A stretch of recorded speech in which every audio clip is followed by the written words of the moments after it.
warahmatullahi wabarakatuh. Waalaikumsalam warahmatullahi wabarakatuh. Gimana kabarnya? Sehat? Alhamdulillah sehat, Bu. Ada yang tidak hadir? Tidak, Bu. Alhamdulillah, berarti sehat semua ya. Nah, oke. Kita akan belajar tentang pengembangan materi ajar IPS. Namun untuk mendapatkan keberkahan dalam pembelajaran ini, mari kita sama-sama berdoa yang akan dipimpin oleh Kosma. Silakan Kosma. Sebelum kita memulai pembelajaran, sebaiknya kita berdoa lebih tadi. Bismillahirrahmanirrahim. Raditu billahi Rabba wa bil Islami dina wa bil Muhammadin nabiyya wa rasulah. Rabbi zidni ilma warzuqni fahma wa amalan sholihah. Amin. Terima kasih. Sebelum kita masuk ke materi hari ini, ada yang masih ingat nggak materi minggu lalu? Ya, silakan Bu Vina. Materi yang lalu itu Bu ada perbedaan IPS dengan ilmu sosial. Oke. Ilmu sosial itu Bu objek material dan objek formal itu Bu jelas. Oke. Sedangkan IPS itu Bu mengajarkan peserta didik agar menjadi warga negara yang baik. Oke, mantap Vina. Nah, ya setelah kita mempelajari apa perbedaan ilmu sosial dengan IPS, apa konsep dasar dari IPS itu sendiri, selanjutnya kita akan mencoba mengkaji tentang materi ajar IPS, yaitu judulnya pengembangan materi ajar IPS. Nah, apa tujuan dari pembelajaran hari ini?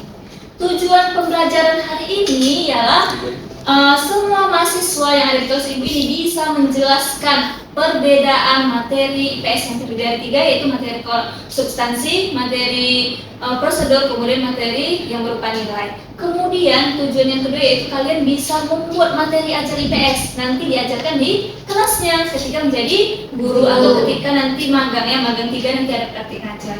Nah, baik, sebelum ibu mulai diskusi hari ini, ada nggak yang tahu tentang apa saja materi IPS? Nah, untuk itu ibu tes dulu nih ya. Karena tahu ada yang tahu, nanti kita bisa diskusi lebih dalam jadinya ya. Oke, silakan diisi berupa soal pretestnya. Buat nama sama nih. Ibu kasih waktu selama 2 menit ya. Karena soalnya hanya satu soal dengan 6 pertanyaan. Silakan dijawab. Oke, baik, sudah? Oke, silakan dikumpulkan kembali. Oke, sudah habis waktunya.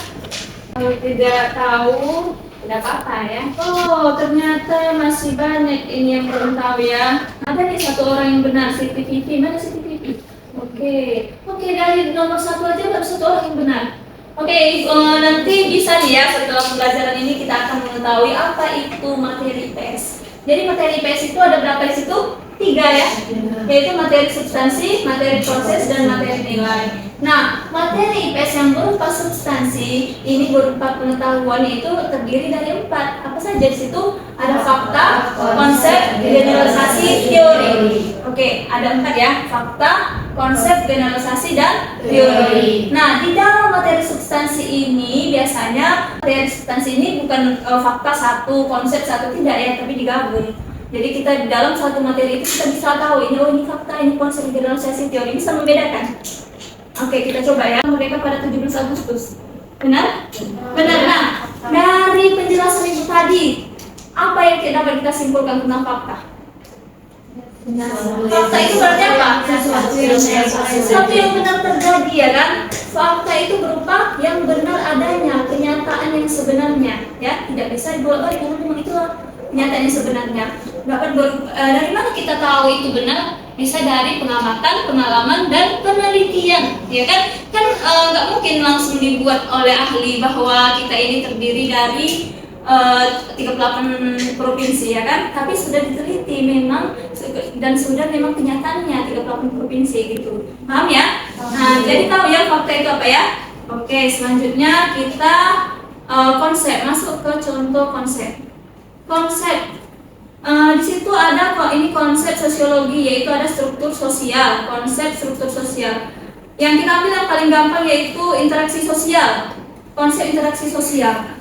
Ada konsep kelompok sosial. Kemudian ada konsep norma, nilai, sosialisasi. Kemudian kalau konsep dalam ilmu sejarah ada kronologi. Jadi istilah-istilah yang ada di dalam suatu ilmu, ya. Contohnya kalau dalam ilmu sosiologi apa istilah yang diketahui Vivi?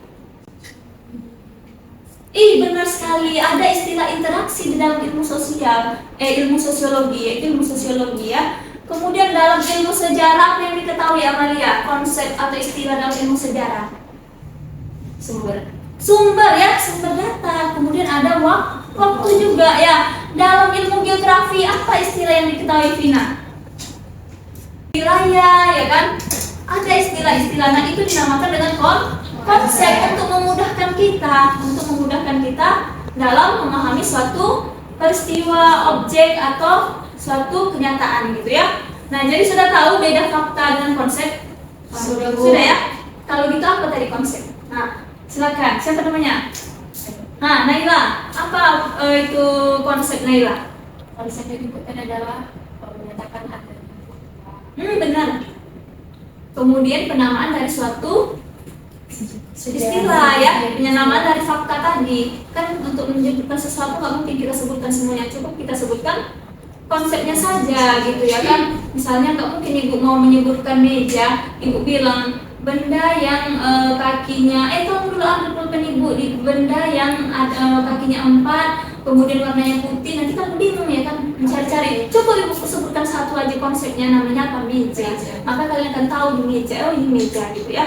Jadi konsep tahu ya, penamaan dari suatu peristiwa, penamaan dari suatu benda, kita namakan dia ya. Karena kalau tidak kita namakan ribet menyebutnya. Nanti ya. Oke, lanjut ya. Jadi tahu ya fakta kenyataan yang sebenarnya. Kalau konsep penamaan dari suatu peristiwa atau benda. Oke, selanjutnya kita masuk ke generalisasi ya. Jadi materi IPS itu yang berupa substansi ada berupa fakta, kemudian ada konsep, kemudian ada generalisasi. Apa itu generalisasi?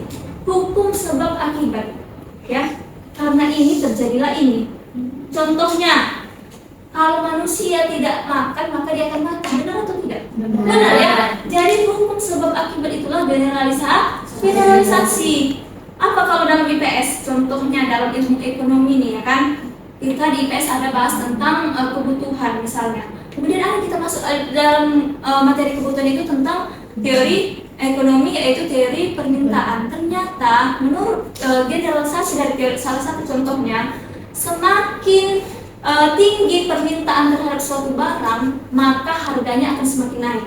Contohnya nih, mahasiswa UIN tinggi daya belinya terhadap jilbab Paris, maka itu bisa naik nih harganya. Karena memang peminat jilbab Paris nih mahasiswa UIN, maka harganya dinaikkan oleh penjualnya, benar atau tidak? Nah, itulah generalisasi, yaitu didapatkan dari suatu penelitian hukum sebab akibat atau prinsip. Paham? Nah, jadi di dalam satu generalisasi bisa terdapat beberapa konsep, ya kan kayak tadi yang ibu sebutkan. Apa jika permintaan mahasiswa UIN terhadap jilbab maka harganya akan naik. Di situ ada konsep harga, di situ ada konsep permintaan. Gabungan dari konsep itu membentuk suatu hukum sebab akibat, maka dinamakan generalisasi. Paham ya Amalia? Oke, nanti kita tes ya paham atau tidak ini. Oke, selanjutnya kita masuk materi substansi yang keempat, apa? Teori. Kalau teori udah tahu semua ya. Contohnya dalam ilmu sosial ada teori struktural fungsional. Kemudian ada teori, kalau dulu belajar SD ada teori evolusi namanya kan. Teori evolusi, siapa yang kuat pulih, ada teori konflik ya kan. Jadi gabungan dari beberapa generalisasi tadi dinamakan dengan teori. Contohnya teori konflik. Nah, menurut Max Weber, tokohnya nih, konflik itu, menurut teori konflik kita, semakin berkonflik biasanya makin erat hubungannya. Contohnya kalau habis berkonflik nih sama kakak kita jadi tahu batasan apa yang disukai, apa yang tidak disukai. Kita jadi tahu kita jadi semakin erat hubungannya. Itu menurut teori konflik. Nah, jadi ada 2 atau 3 sebab akibat, atau ada 2 atau 3 generalisasi yang menyatu dalam suatu pernyataan. Dinamakan dengan teori, dinamakan teori konflik, teori struktural fungsional, paham ya? Jadi konflik itu gabungan dari beberapa generalisasi. Banyak hukum sebab akibatnya kalau di teori itu ya kan? Banyak generalisasinya. Paham? Jadi yang paling rendah itu pengetahuan IPS itu apa? Berupa fakta. Kemudian di atasnya ada konsep. Untuk menamai fakta ini kita namai dia konsep. Kita buat istilahnya ya. Kemudian kita buat hukum sebab akibatnya atau generalisasi. Baru terakhir teori. Oke, sampai sini paham? Paham ya? Kemudian materi yang kedua yaitu tentang materi IPS berupa proses. Kalau proses materi IPS yang berupa proses itu contohnya apa? Kita kalau meneliti ada nggak langkah-langkahnya? Ada ya. Kalau menerapkan pembelajaran, misalnya pembelajaran berbasis masalah, ada nggak langkah-langkahnya? Ada ya kan? Ada, itu namanya teori proses atau ada proses yang dilalui. Ada langkah 1, step 2, 3, 4, 5. Paham ya? Nah, kemudian kita lanjutkan dengan teori, dengan materi proses. Nah, kemudian yang terakhir yaitu materi nilai, yaitu materi yang mengajarkan nilai. Contohnya diajarkan di kelas itu nilai kerjasama, ya kan? Nilai apa? Menghargai pendapat kawannya gitu. Nah, itu materi IPS. Jadi ada berapa tadi materi IPS? Ada di 3, yaitu materi substansi, materi proses, kemudian materi nilai. Substansi dibagi lagi menjadi 4. Apa tadi? Oke, benar sekali. Nah, sekarang kita tes nih ya. Apakah teman-teman sudah paham atau belum? Oke, satu-satu nih ya. Si Vivi lah ya, Vivi ya. Oke, Vivi, guru menugaskan siswa menghafal nama-nama provinsi di Indonesia. Itu jenis materi apa?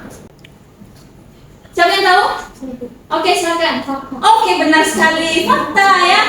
Nah, kemudian guru menjelaskan definisi dari interaksi sosial. Apa? Siapa yang tahu?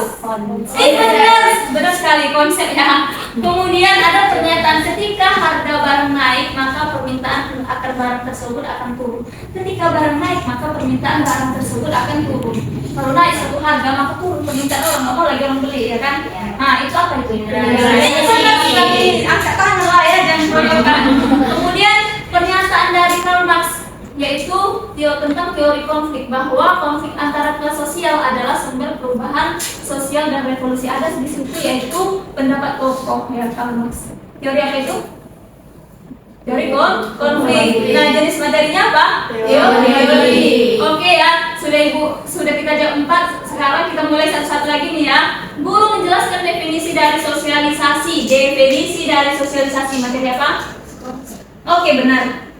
Selanjutnya ya, guru menjelaskan langkah-langkah tentang pembelajaran berbasis masalah. Langkah-langkah tentang pembelajaran berbasis masalah. Ada langkah-langkah. Apa? Apa tadi? Generalisasi. Langkah-langkah, siapa yang tahu? Oke, benar. Kemudian ini siapa ya? Wilda.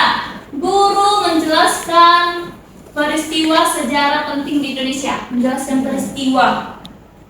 Benar. Oke, siapa namanya? Oke, benar Wilda. Kemudian guru menjelaskan tentang makna dari kebudayaan. Definisi dari budaya dijelaskan gurunya. Apa itu materi apa? Apa? Definisi dari budaya. Materi apa? Siapa yang tahu? Iya, konsep ya. Kemudian lagi yang belum sudah semua ya. Tentang teori, konsep, generalisasi dan proses, nilai juga ya. Nah, itu tadi materi IPS ya. Materi IPS itu terdiri dari 3. Kemudian materi substansi dibagi lagi menjadi 4. Nah, sekarang sudah tahu lah ya mengerjakan pretestnya ini ya. Kita tes lagi pretestnya ini nanti. Kemudian tapi sebelum itu kita isi dulu post-testnya ya. Definisikan dengan bahasa saudara sendiri apa itu fakta, konsep, generalisasi, dan teori. Post-testnya lagi. Oke, materi fakta, materi konsep. Oke, siapa yang bisa menyimpulkan tentang apa yang maksud dengan materi fakta, konsep, generalisasi, teori, prosedur, dan nilai? Siapa yang bisa? Atau kita bagi 2 ya, biar jangan banyak ya. Atau mau satu-satu? Satu. Oke, satu-satu ya. Silakan. Apa itu fakta? Materi fakta Itu adalah kenyataan yang benar. Oke, benar. Penerapan suatu. Oke. Apa yang maksud dengan generalisasi? Ya, oke. Amalia, apa yang maksud dengan pembelajaran nilai? Yang materi nilai menjelaskan tentang norma dan nilai-nilai sosial yang berpengaruh pada struktur sosial. Oke, benar sekali ya.